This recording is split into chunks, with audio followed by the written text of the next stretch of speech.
And the King, comforted the Spirit, true intuitive, word president, full of soul, famous treasure, blessings and giver of life, come and abide us and cleanse us from every impurity, and save our souls, O good.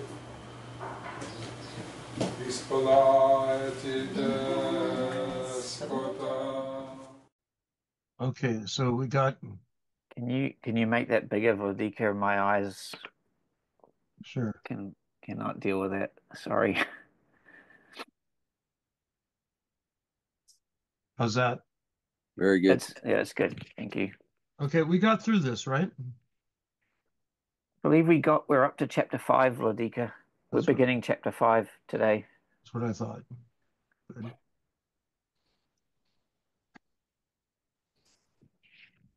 Okay, who would like to read? I can read. Okay. All right. This is John. Uh-huh. The book of the words of righteousness and of the reprimand of eternal watchers in accordance with the command of the Holy Great One. In that vision I saw in my sleep. What I will now say with a tongue of flesh and with the breath of my mouth, with the Great One which the Great One has given to men to converse therewith and understand with the heart. As he has created and given to man the power of understanding the word of wisdom, so hath he created me also, and given me the power of reprimanding the watchers, the children of heaven. I wrote out your petition, and in my vision it appeared thus. Hang on a second. Okay, right here. Yeah, no, I was trying to move the video away from the words. Oh. I wrote out your petition in my vision. It appeared thus, that your petition will not be granted until you, throughout all the days of eternity, and that judgment has been finally passed upon you. Your petition will not be granted unto you. Your petition will not be granted unto you, and from henceforth you shall not ascend into heaven unto all eternity. And in bonds of the earth the decree has gone forth to bind you for all the days of the world. And previously you shall have seen the destruction of your beloved sons, and ye shall have no pleasure in them, but they shall fall before you by the sword. And your petition on their behalf shall not be granted, nor yet on your own, even though you weep and pray and speak all the words contained in the writings which I have written. And the vision was shown to me thus. Behold, in the vision clouds invited me, and a mist summoned me. And the course of the stars and the lightnings sped and hastened me, and the winds in the vision caused me to fly, and lifted me upward, and bore me into heaven. And I went in till I drew nigh to a wall, which is built of crystals and surrounded by tongues of fire, and it began to affright me. And I went into the tongues of fire and drew nigh to a large house, which was built of crystals, and the walls of the house were like tessellated floor made of crystals, and its groundwork was of crystal. Its ceiling was like the path of the stars and the lightnings, and between them were fiery cherubim, and their heaven was water. A flaming fire surrounded the walls, and its portals blazed with fire. And I entered into the house, and it was hot as fire and cold as ice. There were no delights of life therein. Fear covered me, and trembling got hold upon me. And as I quaked and trembled, I fell upon my face, and I beheld a vision. And lo, there was a second house, greater than the former, and the entire portal stood open before me, and it was built of flames of fire. And in every respect, it so excelled in splendor and magnificence and extent that I cannot describe to you its splendor and its extent. And its floor was of fire, and above it were lightnings and the path of the stars. And its ceiling was also flaming fire. And I looked and saw therein a lofty throne. Its appearance was as crystal, and the wheels thereof as the shining sun, and there was the vision of cherubim. And from underneath the throne came streams of flaming fire, so that I could not look thereon. And the great glory sat thereon, and his remnant shone more brightly than the sun and was whiter than any snow. None of the angels could enter and could behold his face by reason of the magnificence and glory, and no flesh could behold him. The flaming fire was round about him, and the great fire stood before him, and none around could draw nigh him. 10,000 times 10,000 were before him, yet he needed no counselor. And the most holy ones who were nigh to him did not leave by day nor depart from him. And until then, I had been prostrate on my face, trembling, and the Lord called me with his own mouth. And he said to me, Come hither, Enoch, and hear my word. And one of the holy ones came to me and waked me, and he made me rise up and approach the door, and I bowed my face downward. And he answered and said to me, and I heard his voice, Fear not, Enoch, thou righteous man and scribe of righteousness, approach hither and hear my voice. And go, say to the watchers of heaven, who have sent thee to intercede for them. You should intercede for men, and not men for you. Wherefore have ye left the high, holy, and eternal heaven, and laid with women, and defiled yourselves with the daughters of men, and taken to yourselves wives, and done like the children of earth, and begotten giants as your sons. And though ye were holy, spiritual, living the eternal life, you have defiled yourselves with the blood of women, and have begotten with the blood of flesh. And as the children of men have lusted after flesh and blood, as those also do who die and perish. Therefore have I given them wives also, that they might impregnate them, and beget children by them, that thus nothing might be wanting to them on earth. But you were formerly spiritual, living the eternal life, and immortal for all generations of the world. And therefore I have not appointed wives for you, for as for the spiritual ones of the heaven, in heaven is their dwelling. And now the giants who are produced from the spirits and flesh shall be called evil spirits upon the earth, and on the earth shall be their dwelling. Evil spirits have proceeded from their bodies, because they were born from men, and from the watchers is their beginning and primal origin. They shall be evil spirits on earth, and evil spirits shall they be called.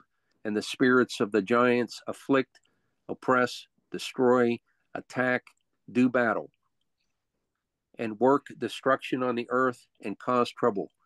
They take no food, but nonetheless hunger and thirst, and cause offenses. And these spirits shall rise up against the children of men, and against women, because they have proceeded from them. From the days of the slaughter and destruction and death of the giants, from the souls of whose flesh the spirits, having gone forth, shall destroy without incurring judgment. Thus shall they destroy until the day of the consummation, the great judgment in which the age shall be consummated. Over the watchers and the godless, yea, shall be wholly consummated. And now, as to the watchers who have set thee to intercede for them, who had been aforetime in heaven, say to them, You have been in heaven, but all the mysteries had not been revealed to you, and you knew worthless ones. And these, in the hardness of your hearts, you have made known to the women, and through these mysteries, women and men work much evil on earth. Say to them, therefore, You have no peace. Okay. So do we have questions?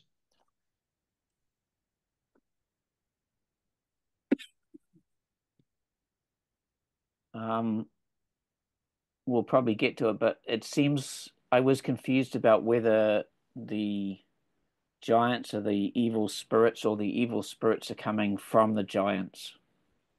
The giants become evil spirits. Okay. That was in one of the previous chapters. So does that mean that the giants become demons and are still? Yeah, Yeah. essentially. Okay. Okay. And the fallen angels are demons, become demons. Right. But the giants are their children. Right. That they begat with women.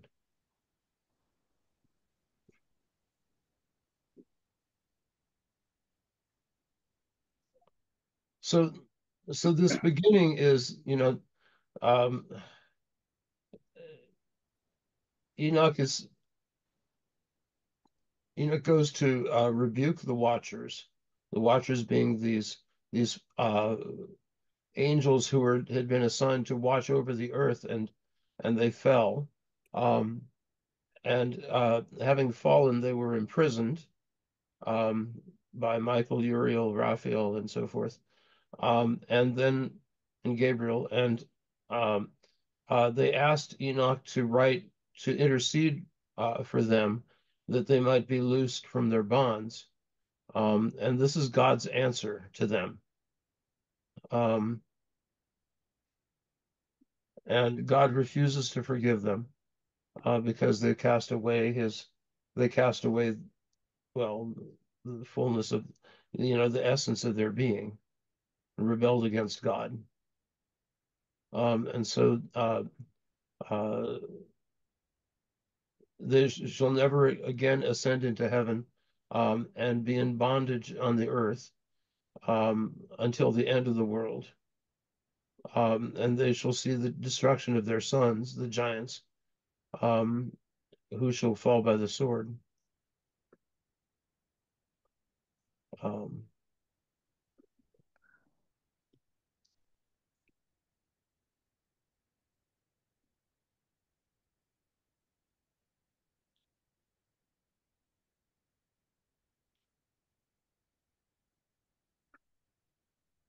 It's interesting in the beginning where when God first begins to speak to him, he says something along the lines of that that a man comes essentially to intercede for them when it should be them who is is interceding for men.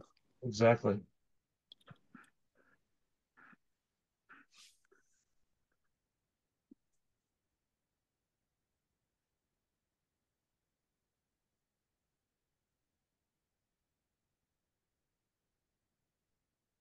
Um,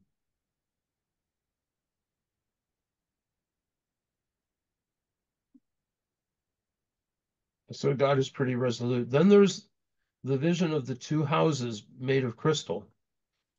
Um, I think the one seems like a house of evil, the first, and then in other words, and it's a bad replica of the greater, which is the dwelling place of God. Um, and so it starts out, um, something immense and wondrous, built of crystals with fire and a tessellated floor, and its groundwork of crystal with the paths of the stars and lightnings, and the cherubim, and their heaven was water. This is interesting. The heaven was water, and a flaming fire surrounded the walls.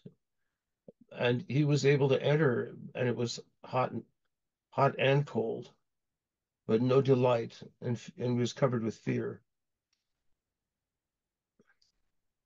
And then he saw the second house, which is the highest heaven, the house of God.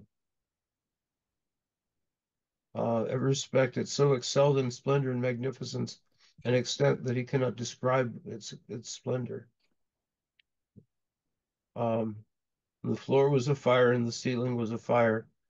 Um, and there he saw a lofty throne, uh, appearing as crystal, and the wheels as the shining sun.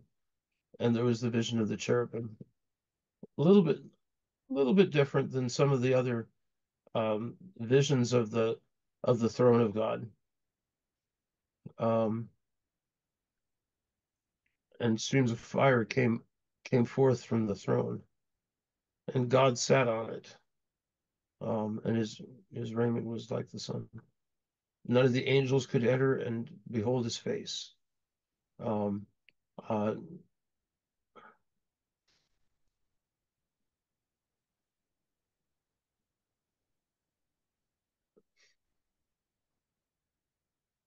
and none could draw nigh to him.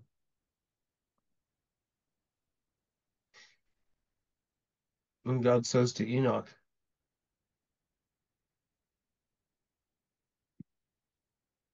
fear not, approach.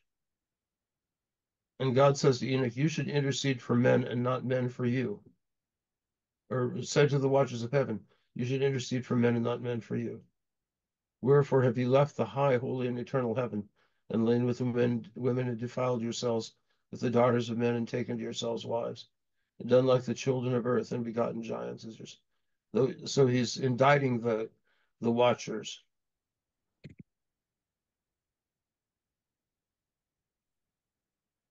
And though they were spiritual, holy, spiritual, eternal beings, they defiled themselves again, and have lusted after flesh and blood, as do those who die and perish.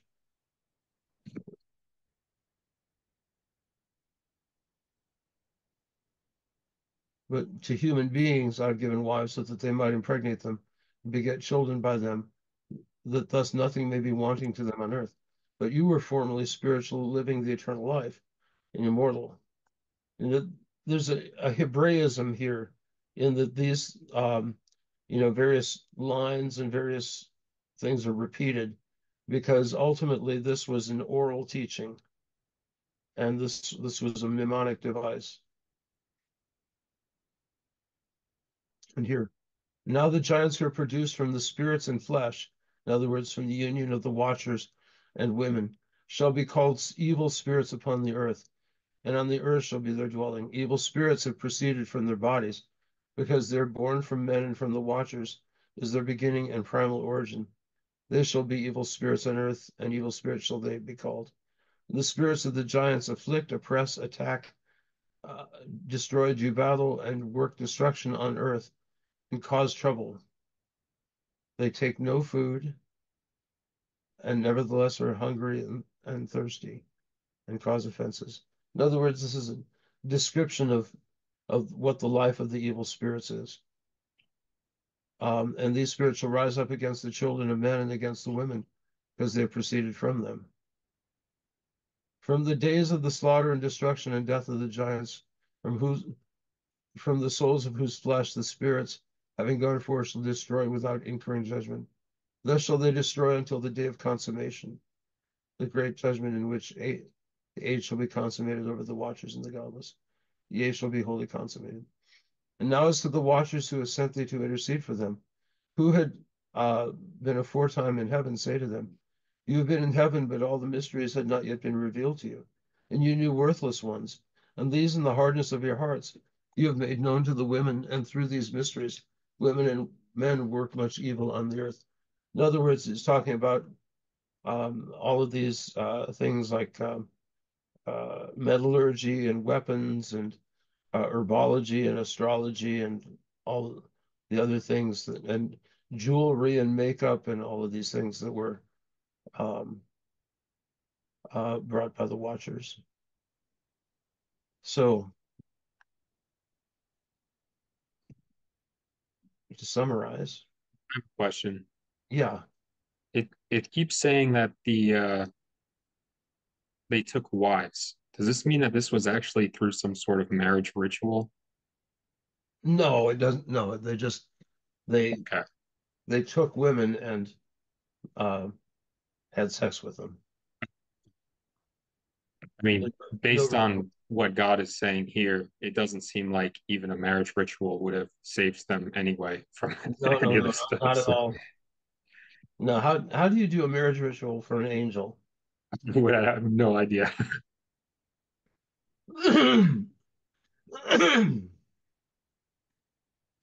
So, Okay, but the $1 million question is, how does an angel impregnate a human when they are disembodied? well, they obviously took bodies somehow. So could that be understood to have been like temple ritual where they possessed another human? Maybe there was temple prostitution or something like that, was one of my questions. Well, Um, remember, this would have been before the flood. So yeah. it was long before Abraham, Isaac, and Jacob, not to mention Moses and Aaron and so forth. Well, Um, would there have been still like worship rituals and sacrifices being offered, or was that not yet a We thing? don't know. I don't think, um, I mean, there were obviously, by the time of Noah, there were a sacrifice was offered, Hmm. but um, it sounds like people were too busy doing other things to worship God. Mm. um, I thought of a point like, remember that, I mean, angels did appear in the Old Testament as people, like, some angels visited Lot Right, in Oh, Sodom yeah. or Gomorrah, and some angels also visited Abraham and Sarah, and I think had dinner with them. right. So I think angels probably can at least appear in flesh, if not have flesh. I guess they appear in flesh, but yeah, Well, and obviously it works, you know. right. Um, so I don't know. It's I think it's easy to read things into this from, anachronisms from later time. I mean, these stories are probably 4,000 years old. This is very ancient material. Um, so, um, but this is what underlies Genesis. I would assume these stories, among other things.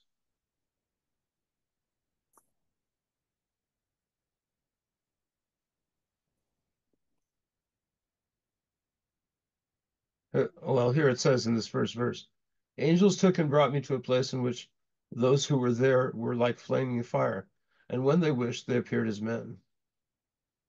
So evidently the angels could appear as men.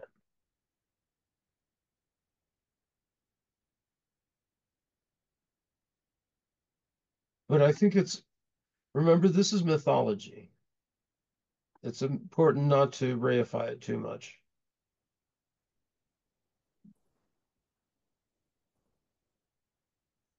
So, what else? Anything else on 5? I have one more quick question, Sure. and that is like, so if this um and again, maybe I'm being too logical about all of this, but when I was reading this through, I mean, and I've recently gone through some Greek mythology with my students, I can't help but think that this sounds a lot like, you know, the well, for instance, the angels that gave the the knowledge to people, like Hephaestus being the god of weaponry and metallurgy and things like that. Like he was the one who forged the fires and was the blacksmith. And then you have the others that the great men of renown as the great Greek heroes that the stories are written about. Could those have been the actual like working out of in a different place in the world of these kind of things? Um, I hesitate to materialize this. Okay. Um, I I go back. I go back to the part that says that they took wives unto themselves, and everyone respectively chose one woman for himself, and they began to go unto them They taught them, and this I think from last week, they taught them magical medicine, incantations, the cutting of roots, taught them about plants, and the women became pregnant and gave birth to great giants whose heights were 300 cubits. Now, I'm not saying these are brontosauruses, but that's about the size that this is talking about. These are very large, and these giants consumed the produce of all the people until the people detested feeding them. So the giants turned against the people in order to eat them. Mm-hmm. And they began to sin against birds, wild beasts, reptiles, and fish, and their flesh was devoured the one by the other, and they drank blood. Yep. Yeah, I I think it's better to look at this. This obviously this is not empirical history. But it's a there are layers of meaning here. What those are, I'm not sure. On one hand, it appears to be a kind of empirical history. But it's the language of mythology, so that I don't think empirical history is the way to understand it, or to try and conceive of it in a materialist way. One more comment on that about history versus mythology.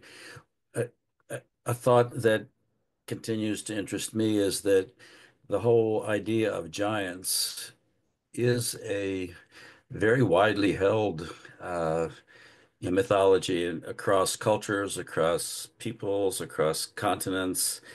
It appears just lots and lots of different places, and of Yep. course, it appears here as well.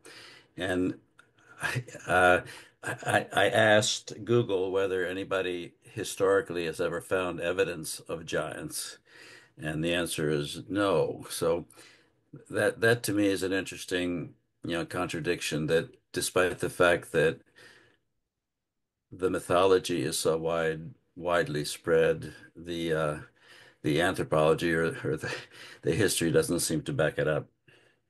Well, yeah, especially giants 450 feet tall.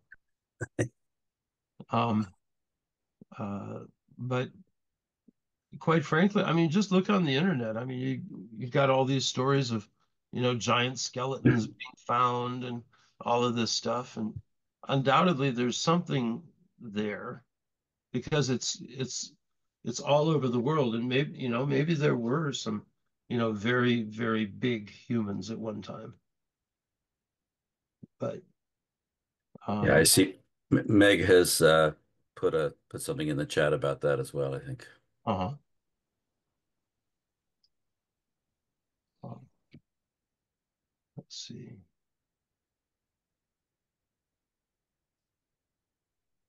All right, somebody want to read chapter 6? I can read. Okay. Angels took and brought me to a place in which those who were there were like flaming fire, and when they wished, they appeared as men. And they brought me to the place of darkness and to a mountain, the point of whose summit reached to heaven.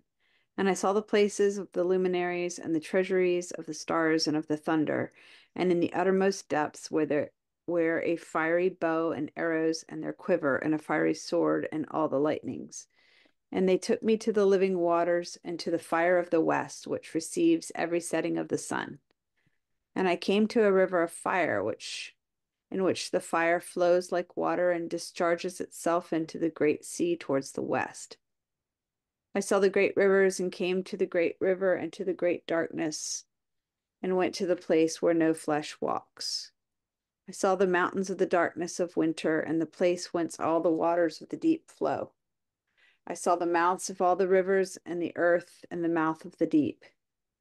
I I saw the treasuries of all the winds. I saw how he had furnished with them the whole creation and the firm foundations of the earth. And I saw the cornerstone of the earth. I saw the four winds which bear the firmament of the heaven. And I saw how the winds stretch out the vaults of heaven and have their station between heaven and earth.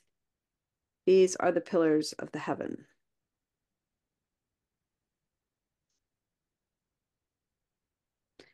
I saw the winds of heaven which turn and bring the circumference of the sun and all the stars to their setting. I saw the winds on the earth carrying the clouds. I saw the paths of the angels. I saw at the end of the earth the firmament of the heaven above, and I proceeded and saw a place which burns day and night, where there are 7 mountains of magnificent stones, 3 towards the east and 3 towards the south. And as far as for those towards the east, one was of colored stone, and one of pearl, and one of jacinth, and those toward the south of red stone. But the middle one reached to heaven like the throne of God of alabaster, and the summit of the throne was of sapphire. And I saw a flaming fire, and beyond these mountains is a region, the end of the great earth. There the heavens were completed. And I saw a deep abyss with columns of heavenly fire, and among them I saw columns of fire fall, which were beyond measure alike toward the height and towards the depth. And beyond that abyss I saw a place which had no firmament of the heaven above, and no firmly founded earth beneath it. There was no water upon it, no birds. Excuse my dogs. But it was a waste and a horrible place. I saw there 7 stars like great burning mountains, and to me, when I inquired regarding them, the angel said, "This place is the end of heaven and earth. This has become a prison for the stars and the host of heaven. And the stars which roll over the fire are they which have transgressed the commandment of the Lord in the beginning of their rising, because they did not come forth at their appointed times. And he was wroth with them and bound them till the time when their guilt should be consummated for 10,000 years. And Uriel said to me, Here shall stand the angels who have connected themselves with women, and their spirits assuming many different forms are defiling mankind, and shall lead them astray into sacrificing to demons as gods. Here shall they stand till the day of the great judgment, in which they shall be judged till they are made an end of. And the women also of the angels who went astray shall become sirens. And I, Enoch, alone saw this vision, and the ends of all things, and no man shall see as I have seen."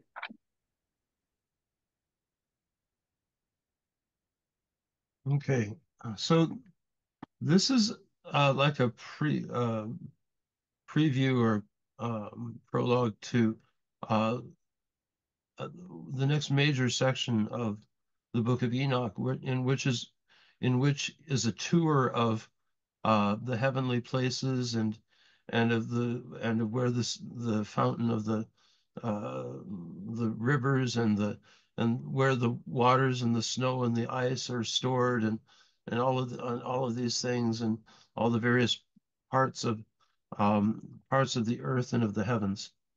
Of course, it presumes a whole certain cosmology, and which is very different than how we look at things.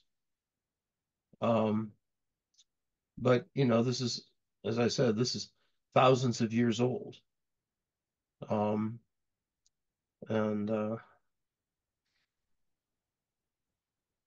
but one, I don't know, this is pure conjecture on my part, but some of this is like, I would imagine is how what the priests who were just beginning to be priests were taught about the cosmos, and the newly elected and initiated ordained high priest, who saw the whole creation spread out before him, either in a mystical vision or somehow on the curtain of the temple, and all of this and it essentially explains where things are. Now, remember in the book of Job, starting with chapter 38, where God says to Job, essentially, who do you think you are that you can understand how I created the heavens and the earth? Where were you when I created the heavens and the earth? It's something, a mystery too far profound. But, and we'll see this later on. Well, let me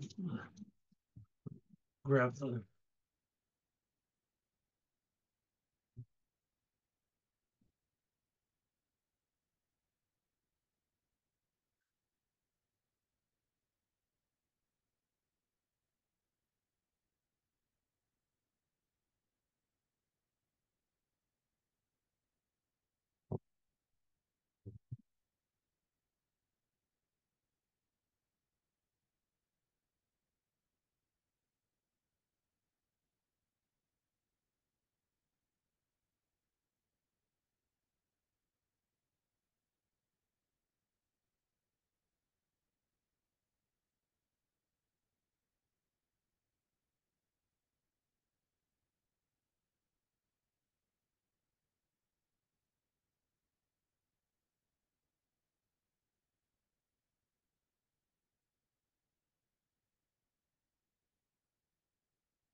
And you'll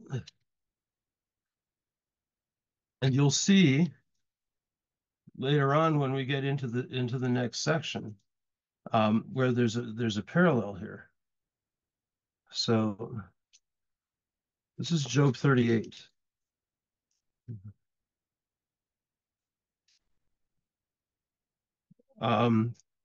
After Elihu had ceased from speaking, then the Lord spoke to Job out of the whirlwind and clouds, saying, who is this who hides counsel from me? And who holds words in his heart and thinks to conceal them from me? Gird your waist like a man, and I will question you, and you shall answer me. Where were you when I laid the foundations of the earth? Tell me if you have understanding. Who determined its measurements? Surely you know. Or who stretched the line upon it, to what were its foundations fastened? Or who laid its cornerstone, and the stars were made, and all my angels praised me in a single loud voice? I shut up the sea with doors, and when it burst forth and issued from the womb, I made the clouds its garment and wrapped it in mist. I fixed my limit for it, and set bars and doors. And I said, this far you may come, but no further, and here your waves must stop.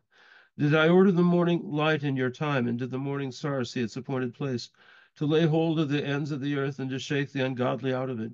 Or did you take clay of the ground and form a living creature, and set it upon the power of speech, with the power of speech upon the earth? Have you removed light from the ungodly and crushed the arm of the arrogant? Have you come have you come upon the fountain of the sea and walked in the tracks of the deep? Did the gates of death open to you for fear?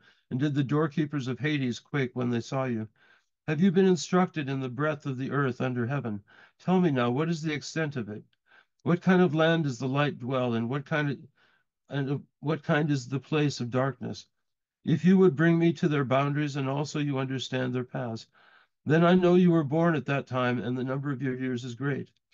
Have you come upon the storehouses of snow? Have you seen the storehouses of hail? Are they stored for you against the time of your enemies, for the day of wars and battles? From where does the frost proceed? Or from where does the south wind scatter over the earth? You see the resemblance? In other words, it's the same tradition. Um, and it would be a very interesting study to compare Job and Enoch. Um, and, the whole cosmology, which goes on for another page, um, is basically the same. I mean, changing the changeable. So I think the big question is, what's the source? Was Enoch the source that inspired Job, or was Job what inspired Enoch?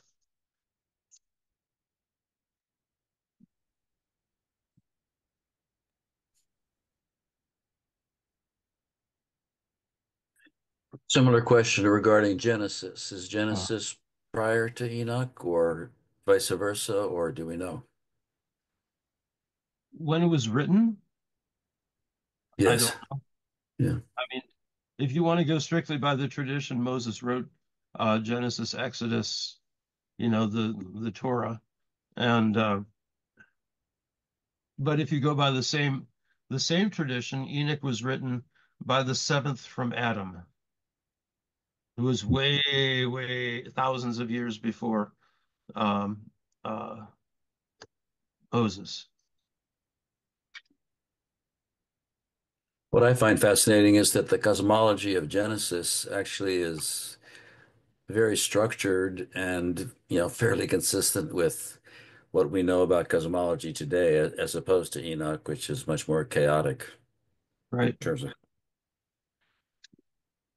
right, yeah. Um,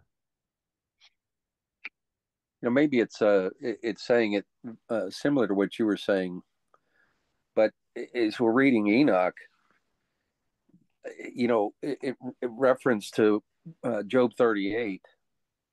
Enoch, he's saying, I saw these things, whereas Job is being asked by God,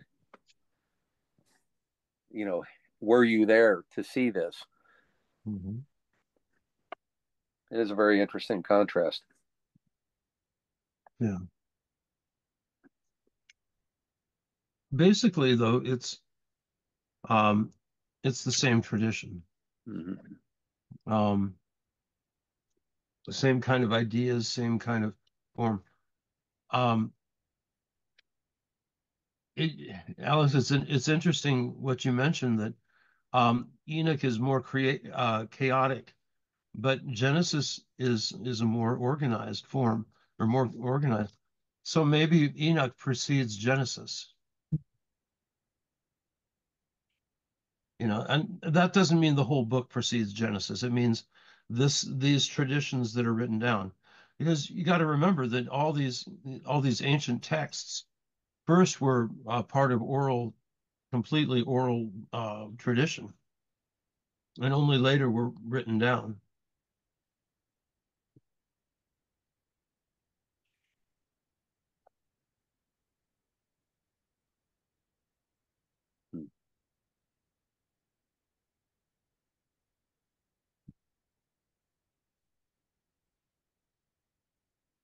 Um,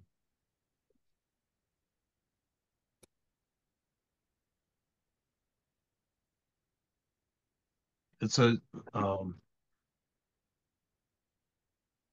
Though with Enoch you have a very kind of um, I don't think it's all these different compartments. You have the rivers, and then you have um, the winds, and then you have the cornerstone of the earth, and all the various natural phenomena. Um,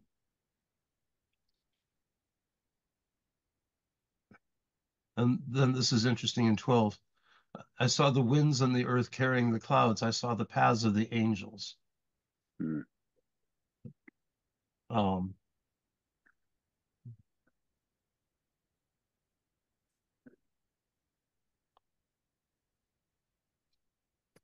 there's a fascinating YouTube video of the Book of Enoch that was made. It's all done with AI, I think. Um, but it's quite amazing. It gives form to a lot of these verbal uh, conceptual images.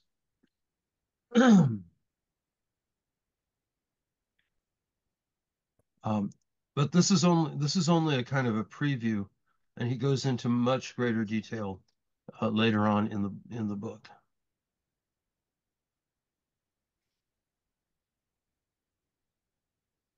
Now, one of the things that's I think important is that all of these things are animate. They have souls or they are angels. Animate means ensouled. They have souls. So the stars and the sun and the moon and the host of heaven, these are all animate beings that, some of whom land in prison because they transgressed. And this was a this was one of the essential elements of ancient paganism, that all of the whole creation was animate. It had souls, it had spirits, it had and then there were also demons.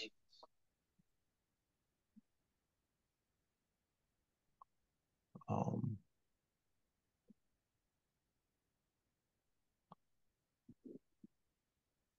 so May I ask another question about uh-huh. that? So if the stars, let's just say the stars in general, all were considered to be ensouled or to be spirits, or there was a spirit assigned to that star. But now in our materialist way of thinking, we look at them as gaseous orbs, right? Like they're balls Uh-huh. of gas and flaming in the atmosphere, and not in the atmosphere, in the in space. So the thing is that didn't change. We changed. So is it still correct to assume that there is with each star an ensouled angel or spirit assigned to or associated with that particular heavenly No, body? no, that was condemned as a heresy early on. Um, uh, Living beings have souls, and human beings have, and angels are noetic beings. Um, but earlier on, I mean, they didn't have quite the same kind of distinctions that we have now. Gods and angels were kind of more or less the same thing.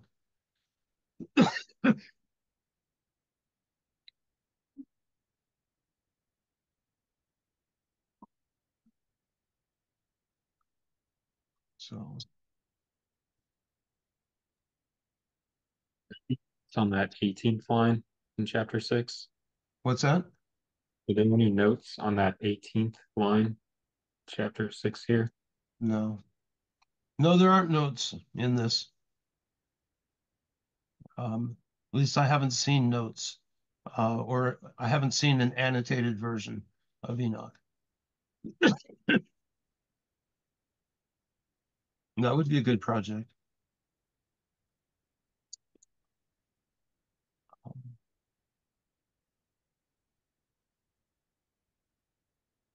I have a version that's got some annotation to it, Oh, okay.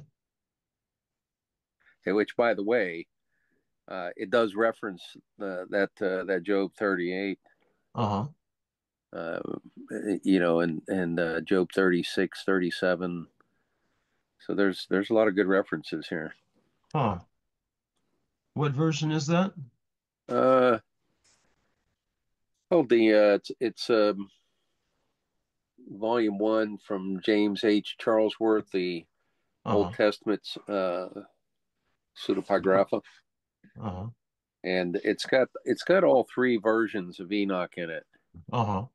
Um, which none of them are completely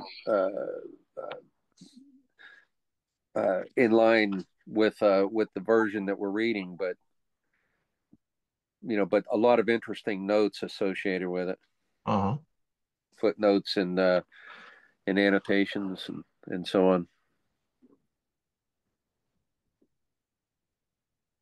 Hmm.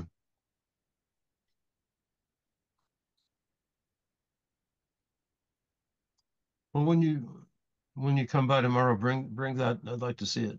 Yeah, I'll do that. Okay. So, shall we move on to chapter 7?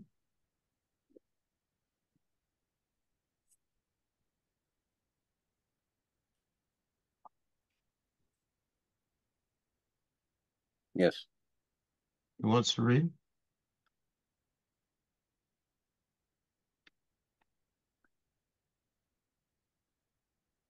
I'll go ahead and read Okay. again. Um, and these are the names of the holy angels who watch mankind. Uriel, one of the holy angels who is over the world and over Tartarus. Raphael, one of the holy angels who is over the spirits of men. Raguel, one of the holy angels who takes vengeance on the. Say again. Raguel, one of the holy angels who takes vengeance on the world of the luminaries. Michael, one of the holy angels, to wit, he that is set over the best part of mankind and over chaos. Saraquiel, one of the holy angels, who is set over the spirits who sin in the spirit. Gabriel, one of the holy angels, who is over paradise and the serpents and the cherubim. Remiel, one of the holy angels whom God set over those who rise. And I proceeded to where things were chaotic, and I saw there something horrible. I saw neither a heaven above nor a firmly founded earth, but a place chaotic and horrible. And there I saw 7 stars of the heaven bound together in it, like great mountains in the burning with fire. Then I said, for what sin are they bound, and on what account have they been cast in hither? Then said Uriel, one of the holy angels who was with me and was chief over them, and said, Enoch, why dost thou ask, and why art thou eager for the truth? These are the number of the stars of heaven which have transgressed the commandments of the Lord, and are bound here till 10,000 years. The time entailed by their sins are consummated. And from thence I went to another place, which was still more horrible than the former, and saw a horrible thing, a great fire there which burnt and blazed, and the place was cleft as far as the abyss, being full of great descending columns of fire. Neither its extent or magnitude could I see, nor could I conjecture. Then I said, how fearful is the place, and how terrible to look upon. Then Uriel answered me, one of the holy angels who was with me, and said unto me, Enoch, why hast thou such fear and affright? And I answered, because of this fearful place, because of the spectacle of the pain. And he said unto me, the place is the prison of the angels, and here they will be imprisoned forever. And thence I went to another place, the mountain of hard rock, and there was in it 4 hollow places, deep and wide and very smooth. How smooth are the hollow places, and deep and dark to look at. Then Raphael answered, one of the holy angels who was with me, and said unto me, these hollow places have been created for this very purpose, that the spirits of the souls of the dead should assemble therein, yea, that all the souls of the children of men shall assemble here. And these places have been made to receive them till the day of their judgment, until their appointed period, till the great judgment upon them. I saw a dead man making suit, and his voice went forth to heaven and made suit. And I asked Raphael, the angel who was with me, and I said unto him, this spirit which maketh suit, whose is it? Whose voice goeth forth and maketh suit to heaven? And he answered me, saying, this is the spirit which went forth from Abel, whom his brother Cain slew. And he makes his suit against him till his seed is destroyed from the face of the earth, and his seed is annihilated from amongst the seed of men. Then I asked regarding it, and regarding all the hollow places, why is one separate from the other? And he answered me and said unto me, These three have been made that the spirits of the dead might be separated, and such a division has been make for the spirits of the righteous, in which there is a bright spring of water. And such has been made for sinners when they die and are buried in the earth, and judgment has not been executed on them in their lifetime.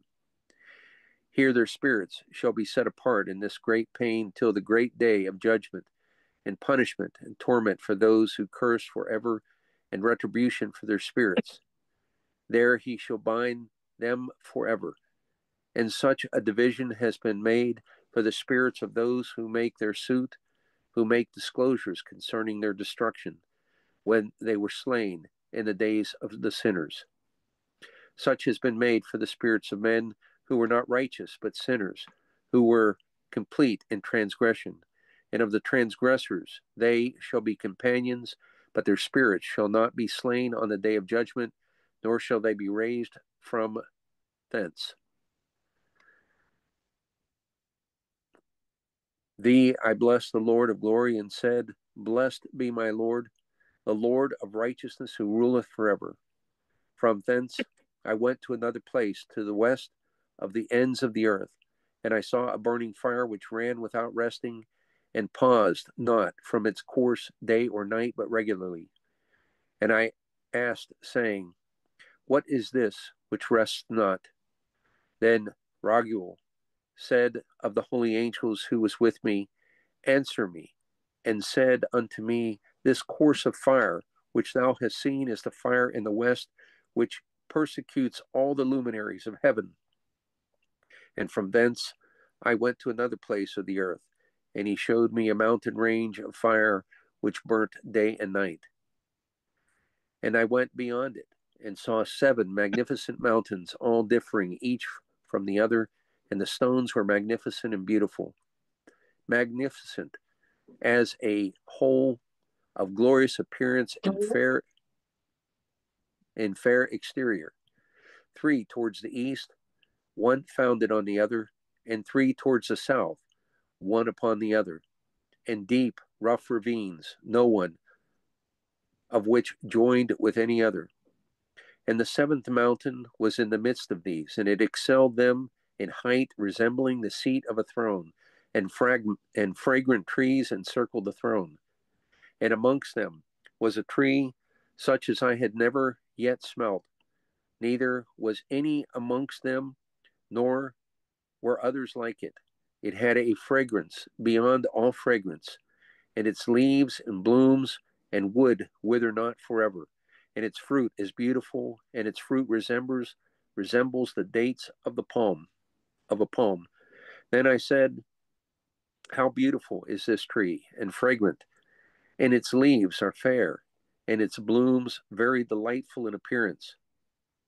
Then answered Michael, one of the holy and honored angels, who was with me and was their leader. And he said unto me, Enoch, why dost thou ask me regarding the fragrance of the tree? And why dost thou wish to learn the truth? Then I answered him, saying, I wish to know about everything, but especially about this tree. And he answered, saying, This high mountain, which thou hast seen, whose summit is like the throne of God, is his throne, where the holy great one, the Lord of glory, the eternal King, will sit, when he shall come down to visit the earth with goodness. And as for his fragrant tree, no mortal is permitted to touch it till the great judgment. Then he shall take vengeance on all, and bring to its consummation forever. It shall then be given to the righteous and the holy. Its fruit shall be for food to the elect. It shall be transplanted to the holy place, to the temple of the Lord, the eternal King. Then shall they rejoice with joy and be glad, and unto the holy place shall they enter, and its fragrance shall be in their bones, and they shall live a long life on earth, such as thy fathers lived. And in their days shall no sorrow, or plague, or torment, or calamity touch them. Then blessed I, the God of glory, the eternal King, who has prepared such things for the righteous, and hath created them and promised to give to them. And I went from thence to the middle of the earth, and I saw a blessed place, in which there were trees with branches abiding and blooming. And there I saw a holy mountain, and underneath the mountain to the east there was a stream, and it flowed towards the south. And I saw towards the east another mountain higher than this, and between them a deep and narrow ravine. In it also ran a stream underneath the mountain. And to the west thereof there was another mountain, lower than the former, and of small elevation, and a ravine deep and dry between them. And another deep and dry ravine was at the extremities of the three mountains. And all the ravines were deep and narrow, of hard rock, and trees were not planted on them. And I marveled at the rocks, and I marveled at the ravine. Yea, I marveled very much. Then I said, for what object is this blessed land, which is entirely filled with trees, in this accursed valley between? Then Uriel, one of the holy angels who was with me, answered and said, this accursed valley is for those who are accursed forever. Here shall all the accursed be gathered together, who utter with their lips against the Lord unseemly words, and of his glory speak hard things. There shall they be gathered together, and here shall be their place of judgment. In the last days there shall be upon them the spectacle of righteous judgment, in the presence of the righteous forever. Here shall the merciful bless the Lord of glory, the eternal King. In the days of judgment over the former, they shall bless him for the mercy in accordance with which he has assigned them.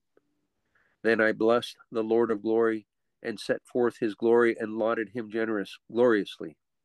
And thence I went towards the east, and in the midst of the mountain range of the desert, and I saw a wilderness, and it was solitary, full of trees and plants, and water gushed forth from above, rushing like a copious watercourse towards the northwest. It caused clouds and dew to ascend on every side. And thence I went to another place in a desert, and approached to the east of this mountain range, and there I saw aromatic trees, exhaling the fragrance of frankincense and myrrh, and the trees also were similar to the almond tree. And beyond these I went afar to the east, and I saw another place, a valley of water, and therein there was a tree, a color of fragrant trees such as the mastic. And on the sides of those valleys I saw fragrant cinnamon, and beyond these I proceeded to the east. And I saw other mountains, and amongst them were groves of trees, and there flowed forth from them nectar, which is named Sarara and Galabanum, and beyond these mountains I saw another mountain to the east of the ends of the earth, wherein were aloe trees, and all the trees were full of stacte, being like almond trees, and when one burnt it, it smelt sweeter than any fragrant odor. And after these fragrant odors, as I looked towards the north over the mountains, I saw 7 mountains full of choice nard and fragrant trees and cinnamon and pepper. And thence I went over the summits of all these mountains, far towards the east of the earth, and passed above the Rethraean Sea, and went far from it, and passed over the angel Zatiel. And I came to the garden of righteousness, and from afar off I saw numerous trees, and these great 2 trees there, very great, beautiful, and glorious, and magnificent, and the tree of knowledge, whose holy fruit they eat and know great wisdom. That tree is in height like the strangler fig, and its leaves are like the carob tree, and its fruit is like the cluster of the vine, very beautiful, and the fragrance of the tree penetrates afar. Then I said, how beautiful is the tree, and how attractive is its look. Then Raphael, the holy angel, who was with me, answered and said, this is the tree of wisdom,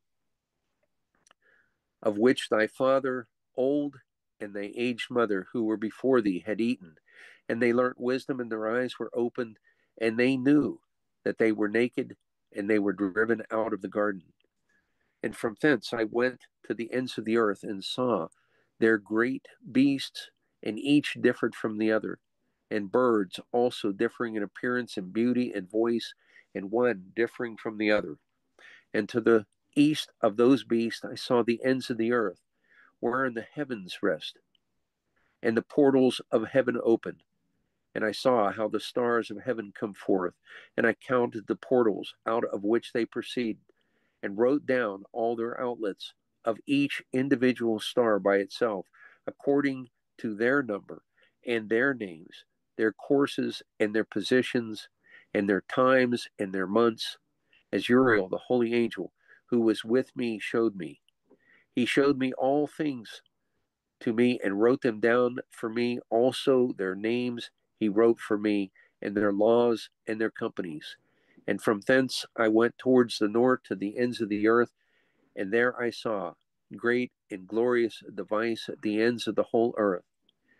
And here I saw three portals of heaven opened in the heaven, though each of them precedes north winds. When they blow, there is cold, hail, frost, snow, dew, and rain. And out of one portal they blow for good, but when they blow through the other two portals, it is with violence and affliction on the earth, and they blow with violence. And from thence I went towards the west, to the ends of the earth, and saw there three portals of the heaven open, such as I had seen in the east, the same number of portals and the same number of outlets. And from thence I went to the south ends of the earth, and saw there three open portals of heaven, and thence they come dew, rain, and wind. And from thence I went to the east, to the ends of heaven, and saw there the three eastern portals of heaven open, and small portals above them. Through each of these small portals pass the stars of heaven, and run their course to the west on the path which is shown to them. And as often as I saw, I blessed always the Lord of glory, and I continued to bless the Lord of glory, who has wrought great and glorious wonders, to show the greatness of his work to the angels and to the spirits and to men, that they might praise his works and all his creation, that they might see the work of his might and praise the great work of his hands, and bless him forever. See, I told you there were some longer ones. No, but that was good. That was very Yeah. good. I liked that. Oh, it's magnificent. I mean, it's what a vision, you know. I know.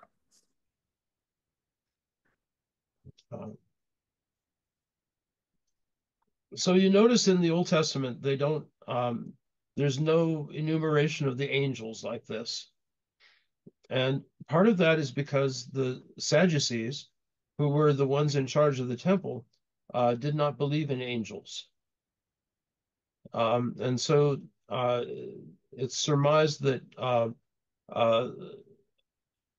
there was much more in the original recensions that became Genesis about the angels, which were deleted.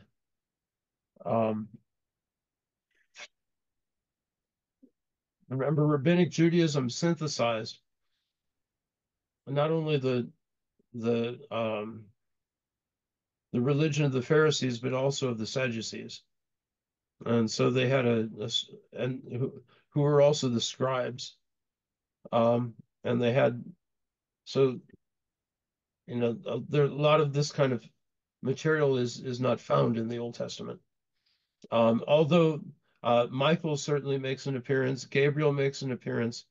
I think Raphael makes an appearance in the Old Testament. Not sure. And I'm not sure about the rest. But it's not systematic, and there in other parallel literature from this time, it has they do have the system of the angels, or a systematic approach to the explanation of the angels.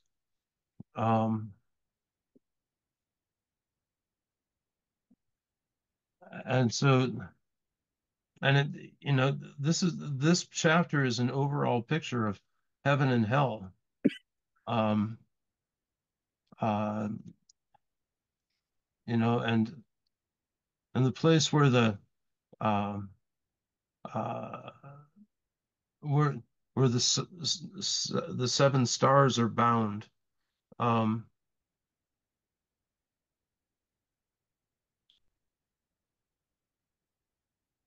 um,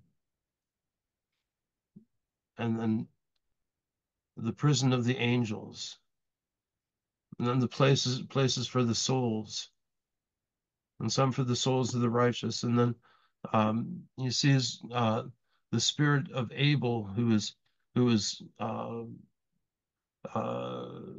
making suit. In other words, demanding justice. Um,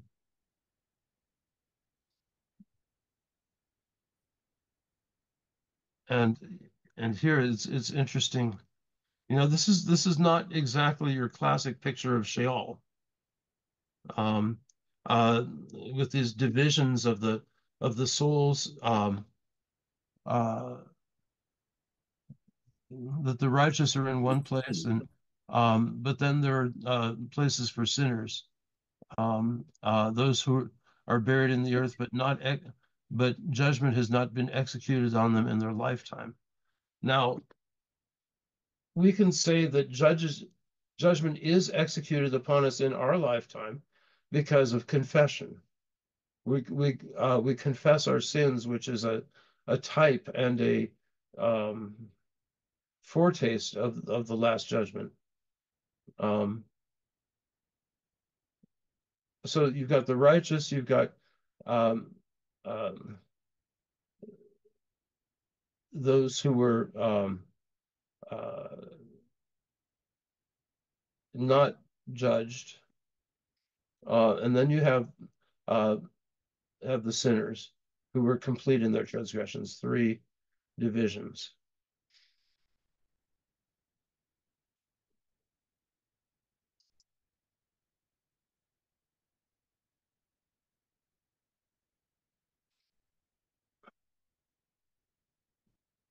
And then he sees the burning fire which ran without resting and paused not from its course day or night. And he asks, what is this? This course of fire which I was seeing is the fire of the west, which persecutes all the luminaries of heaven. And mountains um, burning with fire, which I think is an image of the glory of God. The seven mountains, three to the east, one in the center, and three to the south. And the seventh mountain in the midst, the one in the middle, excelled them all, rising to a great height, with as the throne of God, with fragrant trees encircling it. It talks about the beauty of the trees and its fragrance.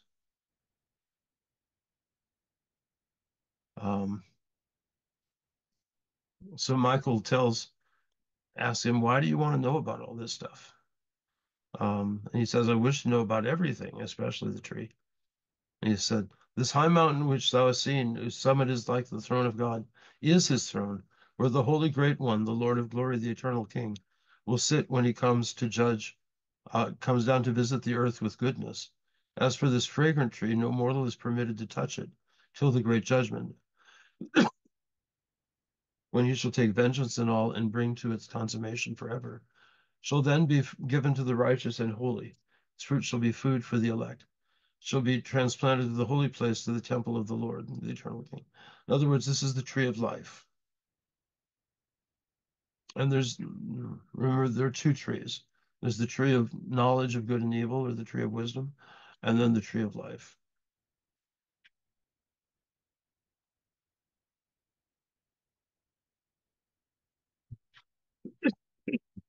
And these are what was prepared for the righteous.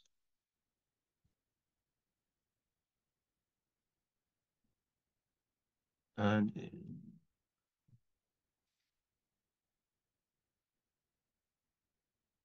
um, and then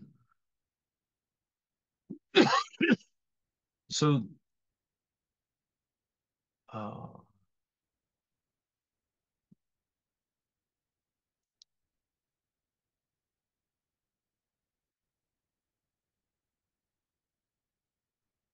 so there's this contrast between a land that is filled with trees and with fragrance and beauty and then with very deep ravines um,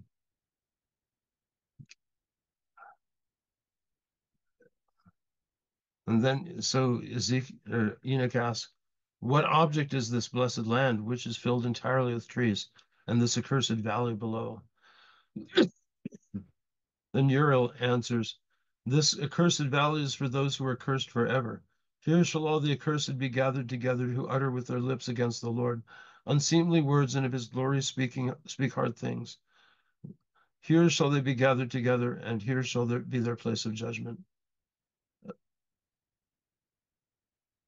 Um, here in the last days there shall be upon them the spectacle of righteous judgment in the presence of the righteous forever. Here shall the merciful bless the Lord of glory, the eternal King. The day of judgment over the former, they shall bless him for the mercy in accordance with which he has assigned them. Um,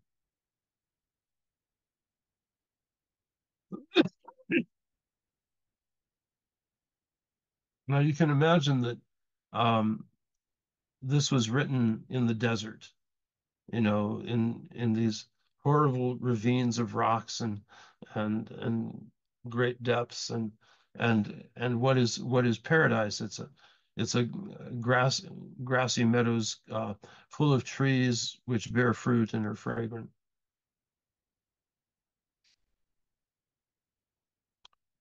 Um, Then he went to the east in the midst of the mountain range of the desert and saw a wilderness, and it was solitary, full of trees and plants, and water gushed forth from above, rushing like copious watercourse towards the northwest. It caused clouds and dew to ascend.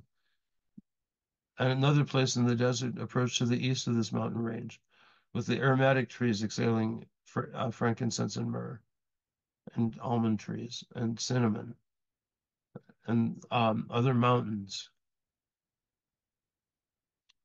Um, and at the very heart of this, far, far in the east, he came to the Garden of Righteousness, which is Eden. From afar off, saw numerous trees, and these great two trees, they're very beautiful and glorious and magnificent. The tree of knowledge and the tree of life.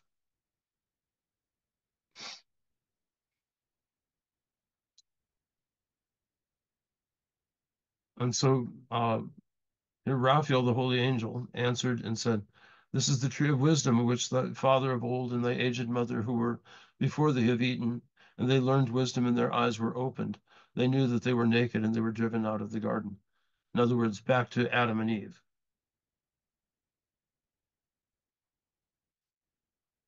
And then the great beasts.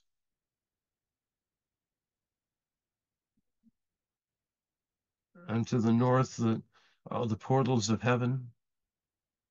So, I mean,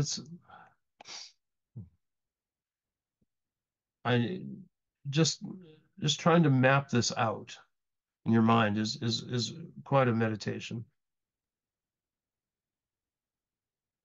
I did notice that when I think it was Raphael was talking about the tree there, that was all past tense.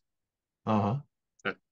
That that events, by this time that Enoch's taking this vision, maybe even by the time that these whatever giants,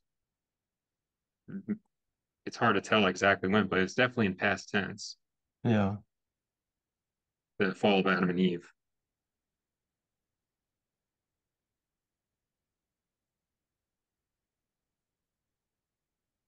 Yeah.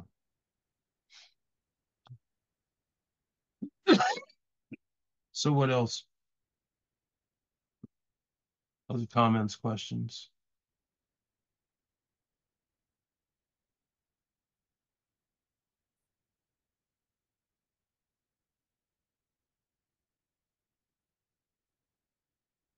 Okay, so we'll get to book 2 next week, God willing.